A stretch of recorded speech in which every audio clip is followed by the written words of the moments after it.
Hey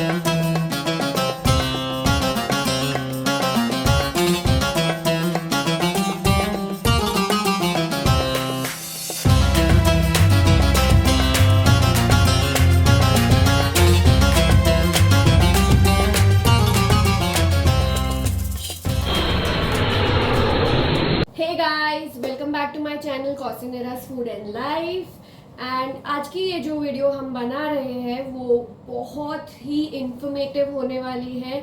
the reason being क्योंकि हम जा रहे हैं एक बहुत ही स्पेशल ट्रिप पे एंड वो डेस्टिनेशन का नाम है इजिप्ट।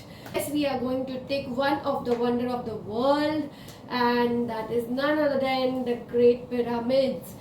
So yes, ये वीडियो इन्फॉर्मेटिव है क्योंकि हम आज की इस वीडियो में दिखाने वाले हैं कि अगर आपको इजिप्ट जाना है तो इजिप्ट जाने के लिए आपको सबसे पहला प्रोसीजर जो फॉलो करना है that will be your visa process. So Egypt के लिए आपको वीज़ा कैसे अप्लाई करना है, कहाँ अप्लाई करना है, उसके फीस कितनी होती है, क्या क्या डॉक्यूमेंटेशंस लगेंगे, वो सब कुछ मैं आपको इस वीडियो में बताने वाली हूँ। सबसे पहले आपको वीज़ा अप्लाई करने के लिए लगेगा एप्लीकेशन फॉर्म। मैं आपको मेरे एक्सपीरियंस से बता रही हूँ कि मैंने ये वीज़ा कैसे अप्लाई किया था। मैं सबसे पहले गई थी वीज़ा एप्लीकेशन सेंटर मुंबई में जो सिचुएटेड है बेन्नूर सोसाइटी में, that is in Nepean Sea Road. उसका एड्रेस यहाँ पे नीचे आपको दिख जाएगा। This is the society where the embassy is located. Visa application submit करने के लिए आपको सबसे पहले लगेगा visa application form which is to be sign and submitted by you. उसके साथ आपको लगेगा कवरिंग लेटर। वैसे कवरिंग लेटर का कोई एक पर्टिकुलर फॉर्मेट नहीं है, but in that you can always mention purpose of your visit कि आप इजिप्ट क्यों जाना चाह रहे हो। वहाँ पे आपके सारे जो भी आप अटैच करने वाले हो एप्लीकेशन फॉर्म के साथ जो डॉक्यूमेंट्स है वो जो अटैच करोगे वो सारे डॉक्यूमेंट्स आपको मेंशन करने हैं लेटर में कि आपने ये सारे डॉक्यूमेंट्स ऑलरेडी अटैच किए हुए हैं। प्लस आपको अपनी पासपोर्ट की जो भी सारी डिटेल्स है मेंशन करनी है। देन आपकी जो ट्रैवल डेट्स है वो ट्रैवल डेट आपको मेंशन करनी है। देन आपकी जो होटल बुकिंग्स है वो कंफर्म है वो भी आपको मेंशन करना है। एंड आपका बस सिग्नेचर चाहिए उस कवरिंग लेटर पे। And yes, the covering letter is ready. उसका एक प्रिंट निकाल दीजिए एंड उसको अटैच कर दीजिए अपने एप्लीकेशन फॉर्म के साथ। Next document that is required is your bank statement. Bank statement की जो आपकी लास्ट 6 मंथ्स की बैंक स्टेटमेंट होती है वो आपको अटैच करनी रहती है। The only reason for this is कि वो सिर्फ इतना चेक करते हैं कि जब आप इजिप्ट विजिट करोगे तो आपके पास अपना खर्चा निकालने के लिए उतना फंड्स अवेलेबल है या नहीं। सो अप्रॉक्सीमेटली जब मैंने उनको पूछा था कि is there any minimum amount that is required in the bank statement, तो उन्होंने मुझे बोला था not as such, but just make sure कि आपकी लास्ट 6 मंथ की स्टेटमेंट में अराउंड 60 to 70,000 अगर आप 2 जन जा रहे हो तो 60 to 70,000 उसमें होना चाहिए। सो यस, ये हो गई आपकी बैंक स्टेटमेंट। फिर हो रही है आपकी कंफर्म रिटर्न टिकट का एक कॉपी निकालना है आपको, प्रिंट निकाल के उस confirm return ticket flight tickets की कॉपी आपको अटैच करनी है। नेक्स्ट आपको अपनी जो पासपोर्ट है फ्रंट एंड बैक की पासपोर्ट की कॉपी आपको एक अटैच करनी रहेगी, वो भी आपको अपने एप्लीकेशन फॉर्म के साथ रखना है। नेक्स्ट इज आपको अपना ओरिजिनल पासपोर्ट है वो सबमिट करना रहेगा। नेक्स्ट इज आपको अपने जो 2 फोटोग्राफ्स है with white background, 2 passport size photographs लगेंगे आपको विथ प्रॉपर वाइट बैकग्राउंड। उसमें आपका 80% फेस दिखना चाहिए क्लियरली। सो अदरवाइज ऐसी कुछ स्पेशल रिक्वायरमेंट नहीं है इजिप्ट वीज़ा के लिए।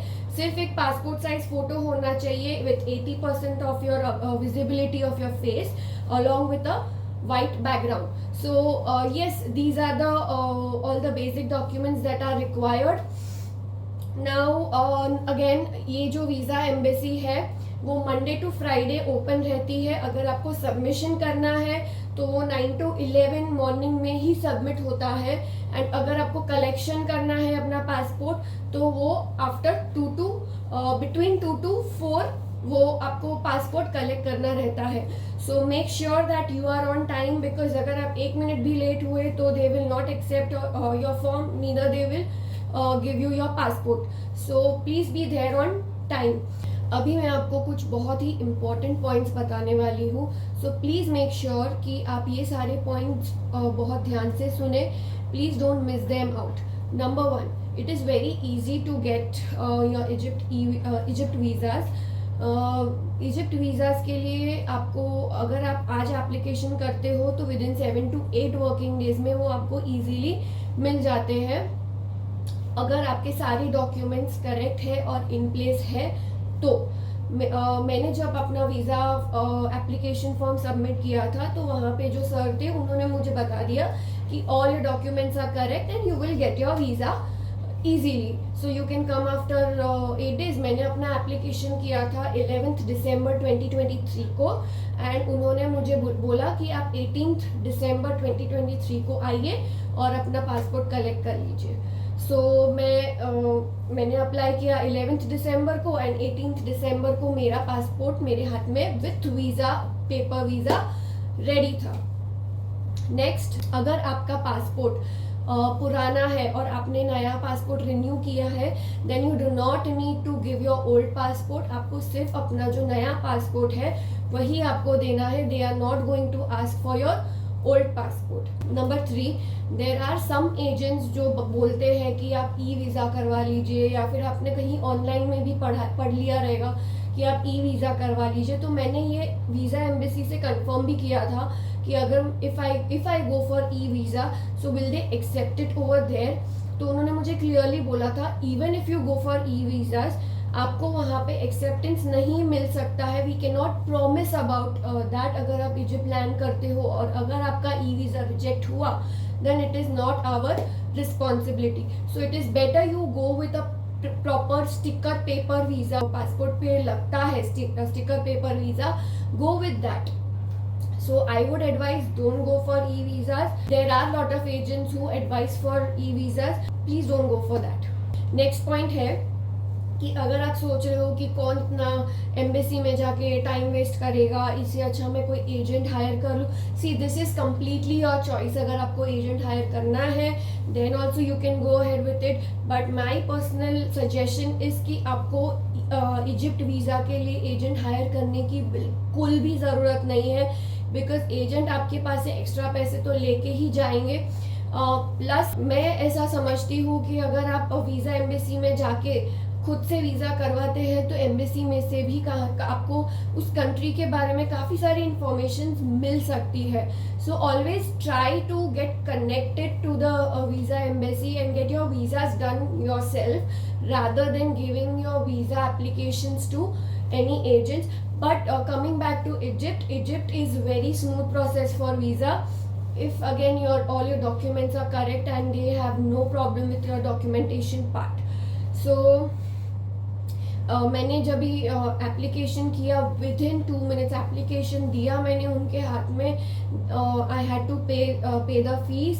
दे gave me a receipt and yes that was done. It was in just no time. 2 minutes में मेरा एप्लीकेशन उन्होंने एक्सेप्ट किया. And the same thing was with the collection as well. वहाँ पे काफ़ी सारी इतनी भीड़ नहीं होती है. So it is very nice and good embassy I would say कि and they are very cooperative as well. So मतलब मुझे तो बिल्कुल भी दिक्कत नहीं आई वीज़ा एप्लीकेशन के प्रोसेस में. एंड मुझे कोई भी क्वेश्चन भी नहीं पूछा गया. The only thing was I had to give my application, pay fees, get the receipt and it was all done. Okay, this is a very important point जो मैं आपको नेक्स्ट बताने वाली हूँ कि अगर आपको इजिप्ट विजिट करना है इवन एज अ टूरिस्ट, उन्होंने सोलो ट्रैवलर्स को वीज़ा देना बंद कर दिया है unless and until they are extremely convinced that आपको वहाँ पे जाना बहुत ज़रूरी है. दे आर नॉट एंटरटेनिंग और encouraging solo travellers over there due to security reasons of the travellers itself.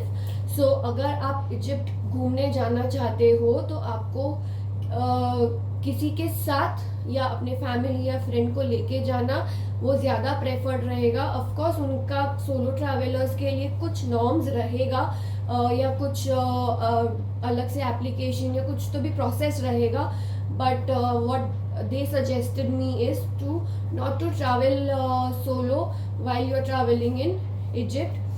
Next point is कि अगर आप अपना जो वीज़ा एप्लीकेशन करते हो तो आपको आने की ज़रूरत नहीं है, मतलब आपकी फैमिली में से कोई भी एक इंसान आके वहाँ पे आपके बिहाफ पे एप्लीकेशन कर सकता है। द ओनली रिक्वायरमेंट इज कि वो पर्सन का आपके पास अथॉरिटी लेटर होना चाहिए that person is authorizing you on his absence you can submit his visa application form. So मेरे केस में मैं जा रही हूँ मेरे हस्बैंड केवल के साथ इजिप्ट घूमने के लिए, एंड मेरे केस में मैंने वो एप्लीकेशन सबमिट किया था, केवल was not there and they were very cool with it. No questions asked again कि आपके हस्बैंड क्यों नहीं आए, वो कौन है क्या है। So they don't need your physical presence, and even if you are also not going, some third person can also go and give the application. So that's absolutely okay and no questions asked. Next सबसे important बात कि visa process के लिए पर person cost क्या पड़ता है। सो पर person cost for this visa process in Mumbai it is costing 2700 rupees पर पर्सन। तो मैं मेरे और केवल का दोनों का मिला के जो भी कॉस्ट था that went up to ₹5400। So I think that is also quite cheap, मतलब उतना कुछ मुझे महंगा नहीं लगा, but yes again it's a very subjective thing. So हमारा वीज़ा तो हो गया है and we are just so excited to ready to fly. And next हम अब जब आपको मिलेंगे इस सीरीज में तो वो मिलेंगे हम आपको एयरपोर्ट पे। And till then stay tuned, bon appetit and Bon वॉयेज।